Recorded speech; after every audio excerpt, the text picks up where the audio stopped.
Assalamualaikum warahmatullahi wabarakatuh. Alhamdulillahirrabbilalamin. Pada kesempatan yang berbahagia ini saya akan menyampaikan satu materi di bidang hukum kepartaian dan pemilu dengan topik sistem kepartaian dan sistem pemerintahan. Ini saya kira merupakan satu topik yang menarik begitu ya, tentang bagaimana membangun relasi dan hubungan yang ideal antara satu sisi kita memantapkan dalam mengadopsi sistem pemerintahan tertentu dengan sistem kepartaian, karena relasi keduanya ini dalam konteks tertentu nanti berdasarkan beberapa hasil riset dan penelitian para ahli, ternyata sistem pemerintahan tertentu itu kurang kompatibel atau tidak cocok kalau dia berpadu dengan sistem kepartaian tertentu. Tapi sebelum itu tentu kita harus bicara dulu tentang bagaimana varian-varian dari sistem kepartaian yang dikenal secara teoretik maupun dalam praktek.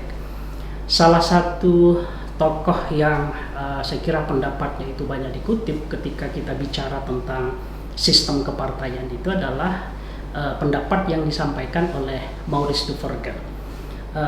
Dia membagi sistem kepartaian itu berdasarkan berapa jumlah partai politik yang ikut berkontestasi di dalam pemilu begitu ya. Oleh karenanya berdasarkan berapa jumlah partai politik yang ikut menjadi peserta di dalam pemilu itulah lalu Maurice Duverger mencoba untuk membagi sistem kepartaian itu ke dalam 3 varian.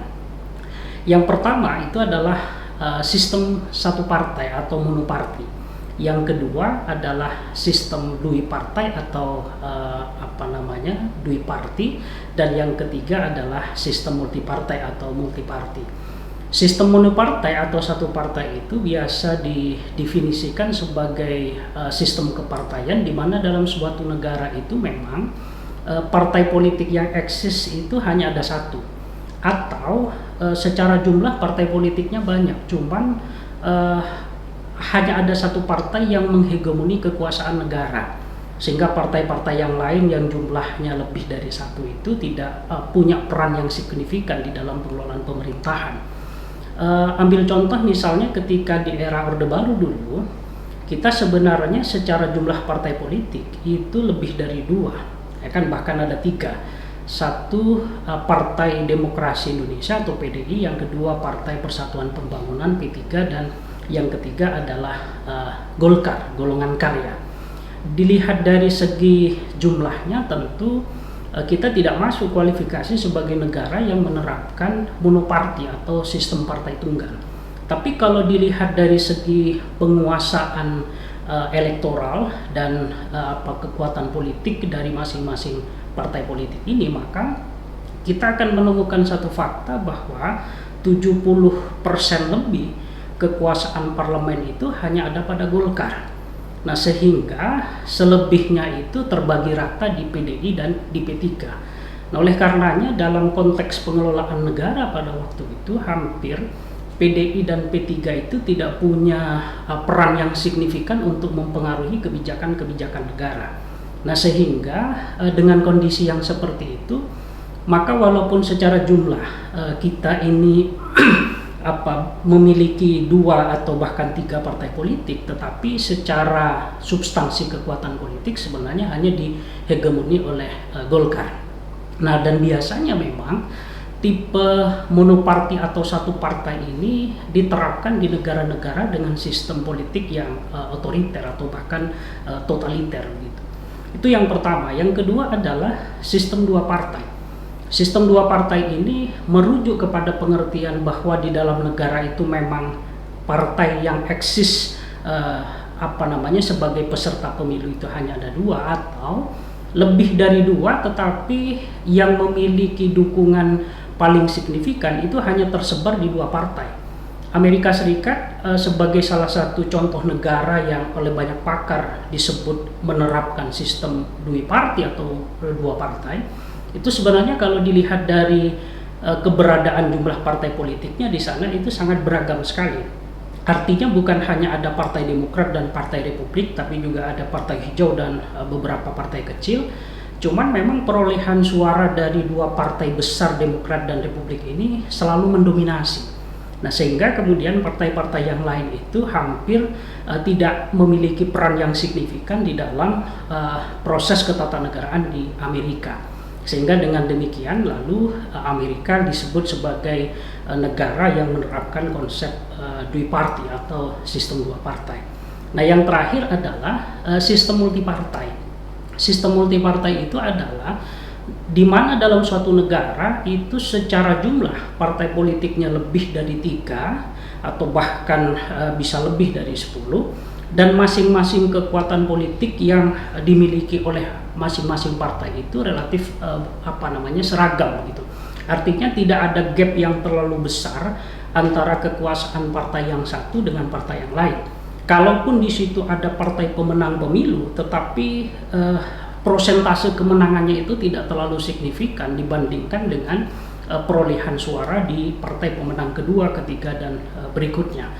Saya kira dalam konteks ini Indonesia adalah contoh di mana hari ini, terutama pasca era reformasi, kita sebagai negara yang menerapkan sistem multipartai ini. Jadi kita secara jumlah itu lebih dari 3, bahkan selalu lebih dari 10, bahkan di awal-awal reformasi jumlahnya bisa mencapai angka 40-an, dan masing-masing perolehan suara di antara partai-partai tersebut itu relatif seragam, sehingga kemudian tidak ada hegemoni antar hanya oleh satu partai di dalam kekuasaan pemerintahan negara kita. Nah, pertanyaan menariknya kemudian adalah apa sih sebenarnya yang diinginkan oleh konstitusi dan peraturan perundang-undangan kita tentang sistem kepartaian di Indonesia? Dari 3 varian tadi, monoparti, duiparti, dan multipartai, apakah amanat konstitusi dan peraturan perundang-undangan kita itu adalah kita harus membangun sistem multipartai, duiparti, atau monoparti? Kalau kita merujuk kepada ketentuan konstitusi dan peraturan perundang-undangan di bidang kepartaian, maka tentu kita tidak akan menemukan adanya satu pasal yang mengatur secara eksplisit tentang varian sistem kepartaian yang wajib untuk diadopsi dalam sistem ketatanegaraan Indonesia. Tetapi dari beberapa ketentuan pasal di dalam konstitusi itu bisa kita membaca bahwa di dalamnya itu terdapat ruh atau terdapat nilai yang nanti bisa kita simpulkan ada amanat sistem kepartaian tertentu yang harus diadopsi dalam sistem ketatanegaraan Indonesia. Misalnya kalau kita merujuk kepada ketentuan pasal 28 Undang-Undang Dasar dan pasal 28E ayat 3 Undang-Undang Dasar kita, di situ secara tegas dikatakan bahwa kemerdekaan berserikat, berkumpul, mengeluarkan pikiran dengan lisan dan tulisan itu dijamin oleh konstitusi, yang kemudian salah satu implementasi dari kebebasan hak ini adalah ikut terlibat di dalam pendirian partai politik. Nah, berikutnya adalah pasal 6A ayat 2 yang berkaitan dengan pencalonan dalam Pilpres. Pasal 62 Undang-Undang Dasar kita itu berbunyi bahwa pasangan presiden dan wakil presiden itu diusulkan oleh partai politik atau gabungan partai politik.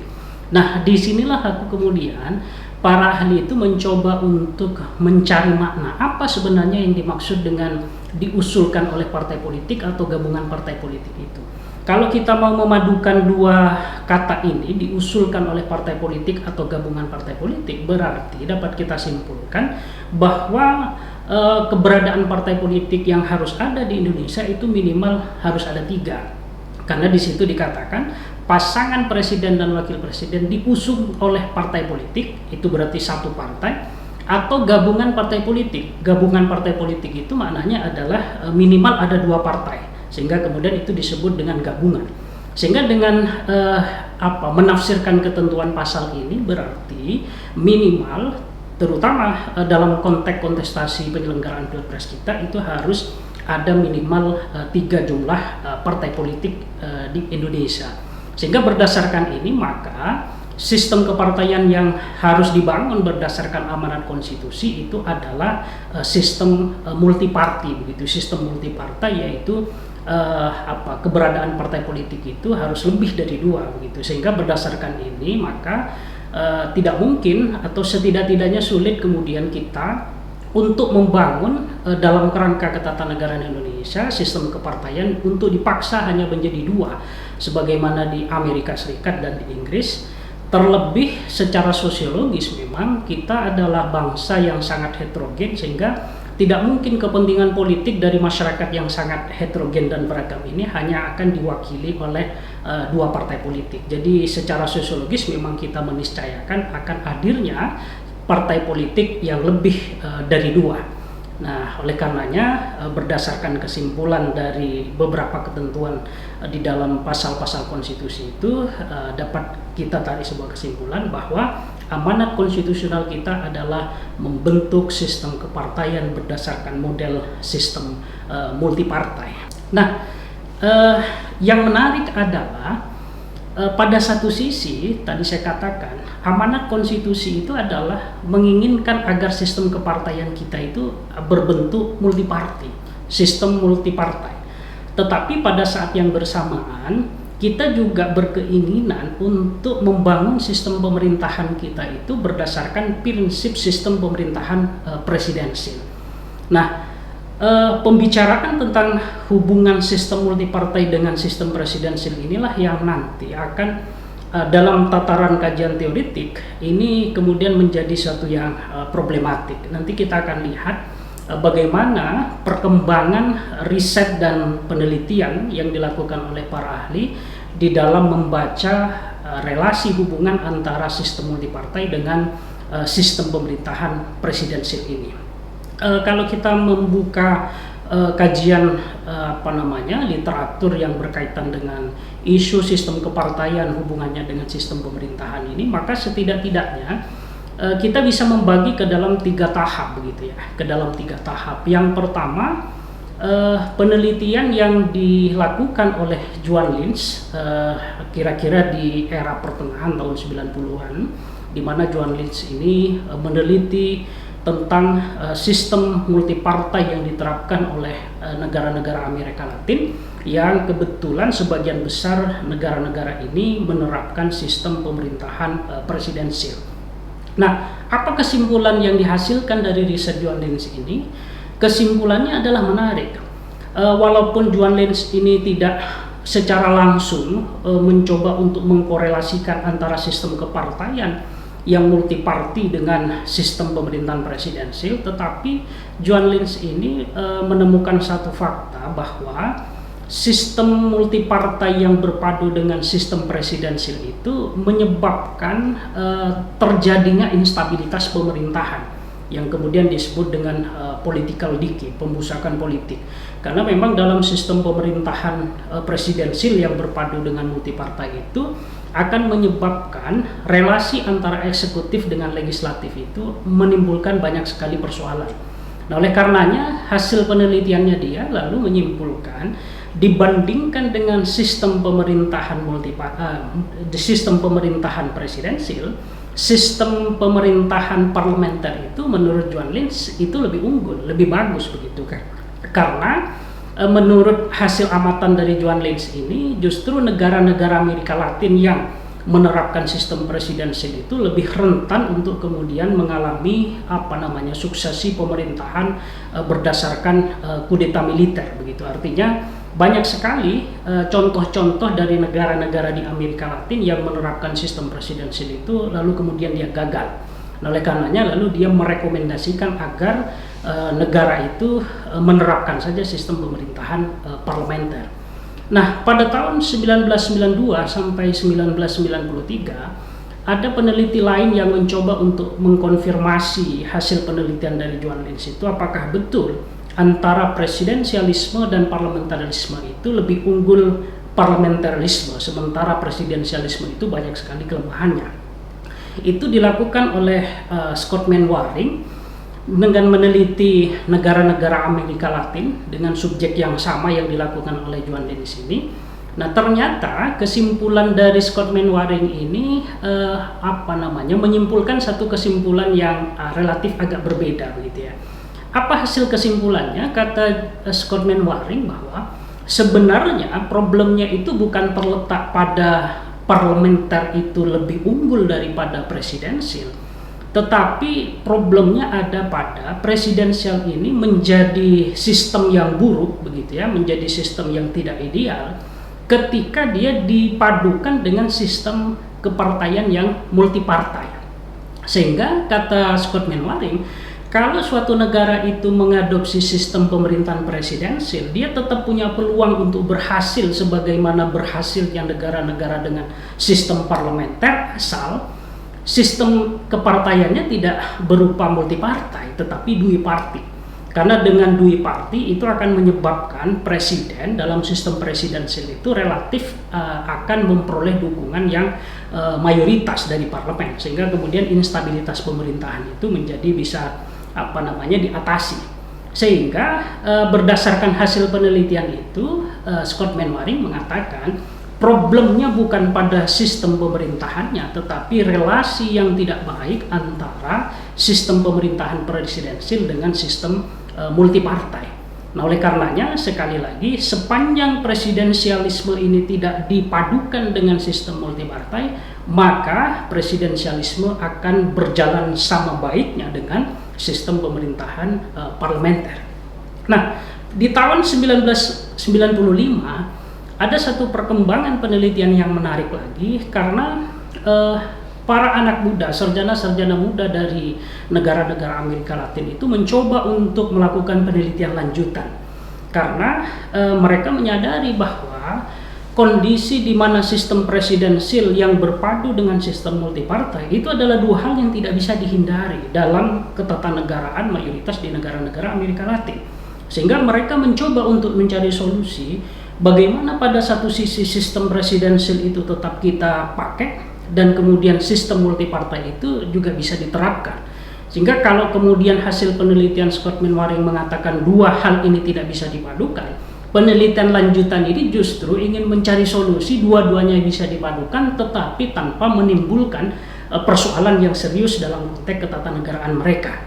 Nah, sehingga lalu ketemulah formula bahwa sistem presidensial dengan sistem multipartai itu ketika dipadukan tidak akan menyebabkan implikasi yang serius, terutama dalam konteks membangun instabilitas pemerintahan, asal dalam sistem presidensial yang berpadu dengan multipartai itu menerapkan salah satu prinsip dari sistem parlementer, yaitu mengadopsi sistem koalisi. Jadi artinya presiden yang terpilih dalam sistem pemerintahan presidensial yang sistem kepartaiannya multipartai, kalau dia mau membangun hubungan yang baik dengan parlemen, maka mau tidak mau dia harus membangun koalisi dengan beberapa partai mitra, sehingga kemudian dia secara politik itu dapat backupan secara signifikan. Sehingga dengan cara yang seperti itu, maka presidensialisme dan multipartai ini lalu bisa berjalan beriringan tanpa menimbulkan dampak-dampak negatif yang sebagaimana diprediksi oleh para ahli sebelumnya. Nah, oleh karenanya menyadari hal itu, Indonesia terutama sejak kita era reformasi, kita sudah bersepakat untuk memperkuat bangunan sistem pemerintahan presidensial, dan pada sisi yang lain kita juga tidak bisa menghindar dari bentuk sistem kepartaian yang multipartai tadi. Nah, oleh karenanya untuk menghindari efek negatif dari relasi sistem kepartaian yang multipartai dengan bangunan sistem pemerintahan presidensial ini, maka lalu dikembangkanlah mekanisme koalisi itu, sehingga sampai hari ini sistem pemerintahan presidensial kita itu relatif stabil, karena presiden dengan koalisinya bisa mendapatkan dukungan mayoritas dari parlemen. Nah, sehingga beberapa program-program kerja yang itu membutuhkan persetujuan dari DPR itu relatif bisa didapatkan dukungannya, karena presiden sudah bisa membangun mitra koalisi dengan beberapa partai, sekalipun mungkin presiden sendiri partainya itu tidak cukup besar suaranya, tapi didukung dengan kekuatan koalisi. Akhirnya kombinasi dari kekuatan partai presiden dengan kekuatan partai koalisi itu mampu untuk membangun membangun kemitraan yang saling simbiosis mutualisme, sehingga berbagai program-program kepresidenan itu tidak terganggu dan tidak menimbulkan instabilitas pemerintahan. Nah, Hal lainnya yang mungkin juga menarik untuk kita teliti adalah kalau ada kekhawatiran bahwa sistem pemerintahan presidensil yang berpadu dengan sistem multipartai itu akan menyebabkan efek-efek negatif, ya kan, terutama dalam konteks membangun instabilitas pemerintahan. Itu sebenarnya kalau kita mau jujur, hasil penelitian yang menunjukkan itu lebih banyak dilakukan di luar Indonesia atau di negara-negara Amerika Latin, sebagaimana hasil penelitian Joan Lynch dan Scott Menwaring. Nah, artinya apa? Kondisi sosial, ekonomi, politik, dan budaya antara negara-negara Amerika Latin dengan Indonesia itu tentu berbeda. Sehingga pertanyaannya kemudian adalah, apakah sesuatu yang terjadi di Amerika Latin itu otomatis juga akan berlaku sama di Indonesia?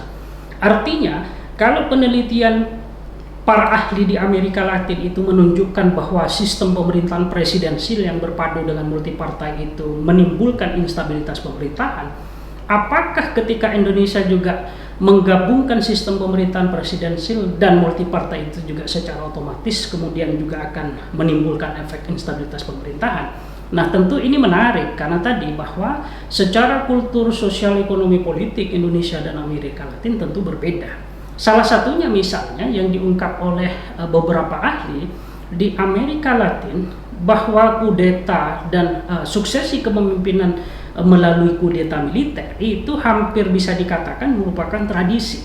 Oleh karenanya kalau kemudian sistem pemerintahan presidensil yang berpadu dengan multipartai di sana itu lalu melahirkan serangkaian kudeta militer begitu, maka para ahli lalu menyebut itu adalah tradisi mereka.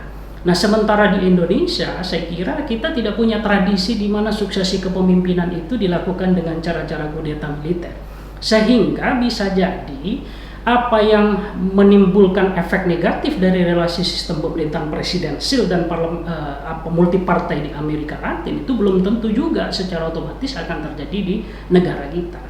Nah, ini sekali lagi bisa ditunjukkan dari beberapa hasil penelitian para ahli yang menyatakan bahwa sistem multipartai dan sistem presidensil di Indonesia itu tidak serta-merta akan menyebabkan terjadinya instabilitas pemerintahan kalau tiga syarat ini bisa dipenuhi, yaitu yang pertama berkaitan dengan kapasitas presiden, yang kedua adalah bangunan model koalisi politik, yang ketiga adalah performa dari partai politik itu sendiri.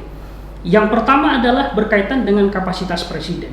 Jadi sosok presiden yang memiliki kapasitas yang bagus, ya kan, dengan tingkat intelektualitas yang baik, komunikasi yang juga baik, begitu, dia bisa membangun relasi yang baik dengan legislatif, tidak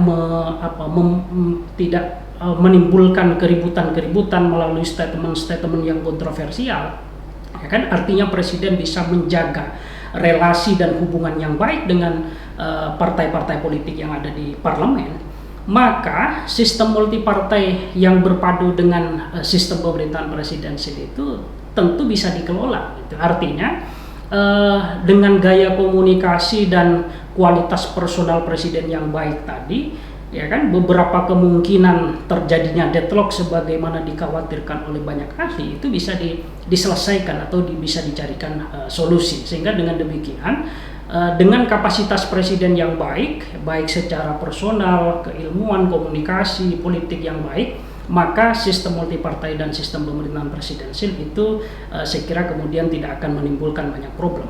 Yang kedua, ini juga ditentukan oleh model koalisi politik. Secara teori kita mengenal ada 3 model koalisi ya. Yang pertama adalah apa yang disebut dengan model koalisi pencari suara. Ya kan, pencari suara. Lalu yang kedua adalah model koalisi pencari kekuasaan. Lalu yang ketiga itu adalah model koalisi yang berdasarkan pada basis kebijakan. Ya kan, pada basis kebijakan. Nah, harus diakui bahwa bangunan model koalisi politik di kita yang terbangun selama ini lebih banyak pada berdasarkan vote seeking dan office seeking. Jadi bagaimana pembangun koalisi itu hanya semata-mata untuk menaikkan elektoral di dalam pemilu dan untuk memperoleh kekuasaan sebesar-besarnya di dalam negara. Jadi jarang sekali bangunan koalisi antar partai politik kita itu dibangun berdasarkan prinsip policy seeking, yaitu kesamaan dalam garis kebijakan atau kesamaan dalam hal ideologi. Oleh karenanya, ketika model koalisi yang dibangun itu hanya semata-mata didasarkan pada vote seeking dan office seeking, yaitu dalam rangka mencari kekuasaan, maka pada akhirnya bangunan koalisi yang seperti ini menjadi sangat rapuh. Ya kan, itu akan berbeda kalau basis koalisinya berdasarkan pada policy seeking, kesamaan nilai-nilai perjuangan atau ideologi. Ini akan lebih awet dan lebih bertahan lama, sehingga kemudian relasi antara partai politik di antara koalisi itu tidak mudah pecah, yang ini akan melahirkan instabilitas pemerintahan. Nah, oleh karenanya kalau kita masih tetap ingin mempertahankan model sistem kepartaian yang multipartai dengan sistem pemerintahan presidensil, saya kira kita harus merubah model koalisi antar partai politik kita yang selama ini lebih didasarkan pada vote seeking dan office seeking tadi, untuk kemudian diarahkan menuju kepada policy seeking atau persamaan garis kebijakan dan garis perjuangan, sehingga bagi parpol yang memang dari awal ideologinya tidak sama, garis perjuangannya tidak sama, ya tentu tidak perlu dipaksakan untuk menjadi mitra koalisi, sehingga dengan cara yang seperti itu maka jalannya pemerintahan kita harapkan akan menjadi relatif lebih baik, karena orientasinya kemudian adalah kerja-kerja untuk kepentingan rakyat. Yang terakhir yang juga tidak kalah penting di dalam menentukan stabilitas pemerintahan itu adalah melihat bagaimana performa partai politik. Partai politik yang performa dan kinerjanya bagus dalam arti bekerja atas nama kepentingan rakyat, maka tentu sekalipun kita sistemnya adalah multipartai, lalu kemudian pemerintahannya adalah sistemnya presidensil, keributan yang tidak perlu yang bisa menyebabkan lahirnya instabilitas pemerintahan itu niscaya akan dihindari oleh partai. Kenapa? Karena sekali terjadi instabilitas pemerintahan itu maknanya akan berefek terhadap kepentingan bangsa dan negara. Investor pasti enggan untuk masuk, ya kan? Lalu kemudian para wisatawan asing juga pasti tidak akan mau untuk datang ke Indonesia, dan itu tentu akan mempengaruhi sistem ekonomi kita. Nah, oleh karenanya dengan partai politik yang punya performa baik begitu ya, dia mengedepankan kepentingan bangsa dan negara, maka apapun deal-deal politik dan konflik yang terjadi di antara partai politik itu, mereka pasti akan menjaga agar jangan sampai kepentingan bangsa dan negara ini hancur hanya karena untuk memperebutkan masing-masing kepentingan. Nah, sehingga dengan performa partai politik yang dewasa, yang baik seperti itu, maka berapapun jumlah partai politik yang hadir di negara kita, ya kan, interaksi di antara mereka itu pasti tidak akan menimbulkan efek-efek negatif terhadap pemerintahan yang itu bisa berakibat pada buruknya penyelenggaraan pemerintahan kita. Tapi di tengah partai politik yang performanya tidak baik, ya kan, lalu kemudian kualitasnya juga tidak baik, hanya mementingkan kepentingan diri dan kelompoknya sendiri, maka ini yang kemudian menyebabkan banyaknya jumlah partai politik itu pasti akan menjadi problem dalam konteks ketatanegaraan kita, karena perebutan kekuasaan itu lalu kemudian tidak memandang apakah ini membahayakan kehidupan bersama atau tidak. Yang terpenting bagi mereka adalah bagaimana mendapatkan kekuasaan sekalipun dengan menghalalkan segala cara. Nah, saya kira tiga hal ini kalau bisa kita bangun secara baik, kapasitas presiden yang baik, model koalisi politik yang berdasarkan pada kebijakan begitu, dan kita bisa memperbaiki performa partai politik, maka perpaduan sistem multipartai dengan sistem pemerintahan presidensil saya kira selamanya akan tetap dalam koridor yang baik, yang tidak akan sampai menimbulkan instabilitas politik. Semoga demikian materi hari ini, kurang lebihnya mohon maaf. Assalamualaikum warahmatullahi wabarakatuh.